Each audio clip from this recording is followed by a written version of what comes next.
Om Swastiastu, Assalamualaikum warahmatullahi wabarakatuh. Shalom, Namo Buddhaya, salam sejahtera bagi kita semua. Pada kesempatan kali ini, saya akan menyampaikan materi tentang preliminary fase pada framework arsitektur development method TOGA. Sebelumnya, perkenalkan nama saya Nimani Firgentari dari Prodi Sistem Informasi kelas 4B dengan NIM 201509136. Adapun materi yang akan dibahas pada preliminary fase ini, yang pertama tujuan, yang kedua input, yang ketiga tahapan, yang keempat output, dan kelima pendekatan. Tentu saja ke materi pertama yaitu tujuan. Tujuan dari fase ini adalah untuk meyakinkan orang-orang yang terlibat di dalamnya bahwa dengan pendekatan ini proses arsitektur dapat berjalan dengan lancar dan mencapai tujuan. Adapun tujuan dari tahapan ini, yang pertama, menentukan kemampuan arsitektur yang diinginkan oleh organisasi, seperti meninjau konteks organisasi untuk melakukan arsitektur perusahaan, mengidentifikasi ruang lingkup elemen organisasi perusahaan yang terpengaruh oleh kemampuan arsitektur, mengidentifikasi kerangka kerja, metode, dan proses yang telah ditetapkan yang berkaitan dengan kemampuan arsitektur. Tujuan kedua yaitu membangun kemampuan arsitektur, seperti menentukan dan menetapkan model organisasi untuk arsitektur perusahaan, menentukan dan menetapkan proses dan sumber daya untuk tata kelola arsitektur, mengimplementasikan alat yang mendukung kemampuan arsitektur, dan menentukan prinsip arsitektur. Yang kedua yaitu input. Pada input ini, ada 3 inputan. Yang pertama itu bahan referensi perusahaan, di mana tim akan menemukan bahan referensi perusahaan, misalnya material arsitektur. Kemudian input kedua ada input non-arsitektur, di mana di dalamnya terdapat rencana bisnis, strategi bisnis, tujuan bisnis, atau dapat menggunakan rencana bisnis sebelumnya.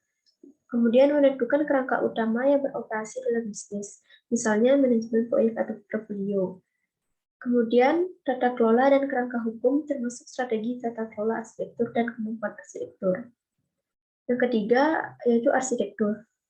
Di dalamnya ada model organisasi arsitektur seperti ruang lingkup organisasi yang terkena dampak peran dan tanggung jawab tim arsitektur, persyaratan anggaran, tata kelola, dan strategi dukungan. Kemudian ada kerangka arsitektur meliputi metode arsitektur, konten arsitektur, alat yang dikonfigurasi dan digunakan, prinsip arsitektur, dan bidang arsitektur. Selanjutnya yang ketiga, tahapan. Adapun ada 6 tahapan pada fase ini. Yang pertama itu cakupan organisasi perusahaan yang terkena dampak, di mana di dalamnya tim akan mengidentifikasi perusahaan inti, perusahaan cabang, dan komoditas yang terlibat. Karena identifikasi perusahaan inti, perusahaan cabang, dan komoditas yang terlibat ini sangat berpengaruh terhadap perusahaan. Kemudian konfirmasi kerangka tata kelola dan dukungan, di mana tim harus memahami bagaimana arsitektur seperti model arsitektur, pedoman arsitektur, laporan, serta memahami tata kelola perusahaan. Kemudian menentukan dan membentuk tim organisasi arsitektur perusahaan. Pada tahapan ini harus menentukan kemampuan perusahaan dan bisnis yang ada. Kemudian melakukan penilaian kematangan enterprise arsitektur. Dan yang keempat, selanjutnya ada mengidentifikasi dan menetapkan prinsip arsitektur, di mana pada tahapan ini melakukan pendefinisian terhadap seperangkat prinsip arsitektur yang sesuai dengan perusahaan. Kemudian yang kelima, menyesuaikan kerangka kerja TOGA. Adapun hal-hal yang perlu dipertimbangkan pada tahapan ini, yang pertama yaitu terminologi tailoring, yaitu praktisi arsitektur harus menggunakan terminologi yang umum dan mudah dipahami oleh perusahaan. Kemudian proses tailoring, yaitu dapat menambahkan tugas khusus dalam organisasi seperti pos pemeriksaan dan untuk menyelaraskan proses ADM dengan kerangka kerja proses eksternal. Kemudian penyesuaian konten, di mana pada penyesuaian konten ini terjadi penyesuaian struktur konten dan pendekatan klasifikasi untuk memungkinkan mengadopsi kerangka kerja konten pihak ketiga, atau juga memungkinkan penyesuaian kerangka kerja untuk mendukung persyaratan khusus bisnis. Dan yang keenam, mengembangkan strategi dan rencana implementasi untuk alat dan teknik, di mana di dalamnya sebuah strategi yang sesuai dengan persyaratan artikulasi stakeholder akan memungkinkan lebih efektif dan cepat dalam mengambil keputusan. Dari itu, strategi mencakup teknik manajemen keputusan, pemodelan bisnis, pemodelan infrastruktur, produk kantor, dan manajemen repository, serta alat infrastruktur yang lebih formal. Selanjutnya, output. Pada output ini, yang pertama, model organisasi untuk arsitektur perusahaan.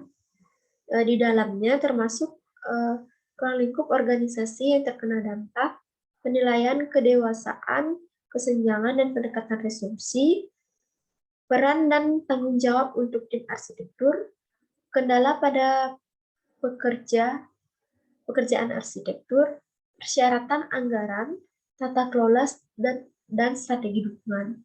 Kemudian yang kedua, kerangka arsitektur yang disesuaikan, di mana di dalamnya termasuk ada metode arsitektur yang disesuaikan, konten arsitektur yang disesuaikan, prinsip arsitektur, dan alat yang dikonfigurasi dan digunakan.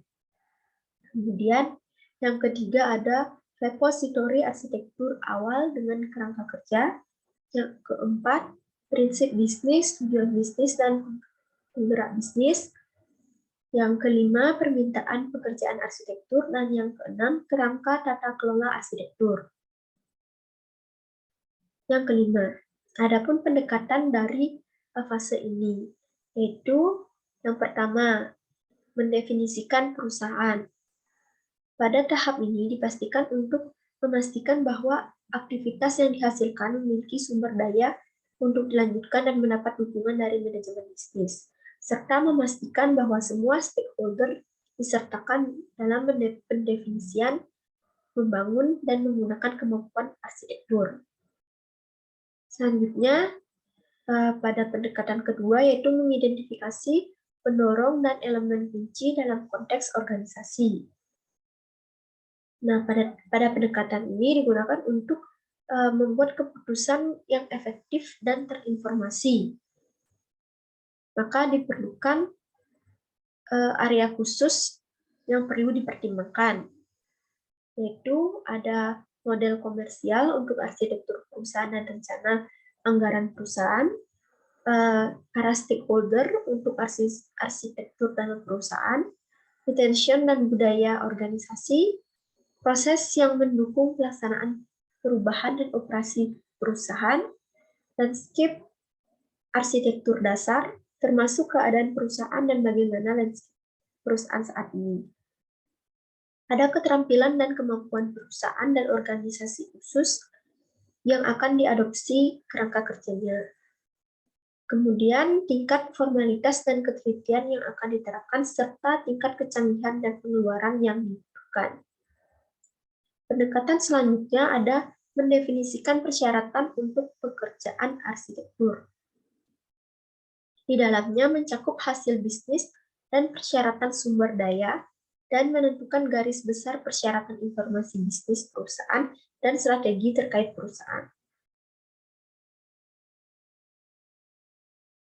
Ada juga pekerjaan arsitektur yang harus dilakukan, yaitu Misalnya persyaratan bisnis, aspirasi budaya, tujuan strategi, dan perkiraan kebutuhan keuangan.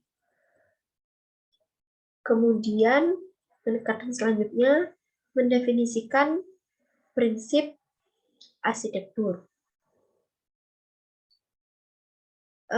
di mana tujuan dari prinsip arsitektur ini adalah untuk pengembangan suatu perusahaan arsitektur.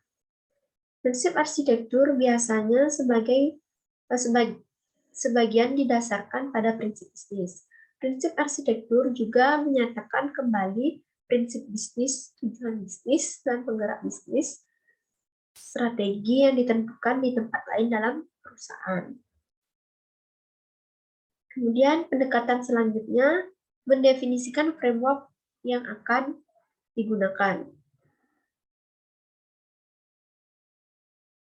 Adapun kerangka kerja utama yang disarankan untuk dikoordinasikan dengan kerangka kerja TOGAF, yaitu manajemen kemampuan bisnis, di mana untuk menentukan kemampuan bisnis yang diperlukan untuk memberikan nilai bisnis termasuk definisi pengambilan investasi dan persyaratan ukuran kinerja. Dua, metode manajemen proyek atau portofolio untuk menentukan bagaimana perusahaan akan mengelolanya. Kemudian metode manajemen operasi untuk menggambarkan bagaimana perusahaan menjalankan bisnisnya. Dan metode pengembangan solusi untuk memformalkan cara sistem bisnis yang disampaikan sesuai dengan struktur yang dikembangkan dalam arsitektur TI. Kemudian ada pendekatan mendefinisikan hubungan antara kerangka kerja manajemen. Dan pendekatan terakhir mengevaluasi kematangan arsitektur perusahaan, di mana model kematangan enterprise arsitektur yang baik mencakup karakteristik yang diperlukan untuk dikembangkan. Organisasi dapat menentukan faktor mereka sendiri dan memperoleh model kematangan yang sesuai. Namun disarankan untuk mengambil model yang sudah ada dan menyesuaikan dengan sesuai kebutuhan. Sekian penjelasan dari saya. Apabila ada salah kata, saya mohon maaf. Akhir kata saya tutup dengan Parama Santi. Om Santi Santi Santi Om. Assalamualaikum warahmatullahi wabarakatuh. Salam nama budaya. Salam sejahtera bagi kita semua.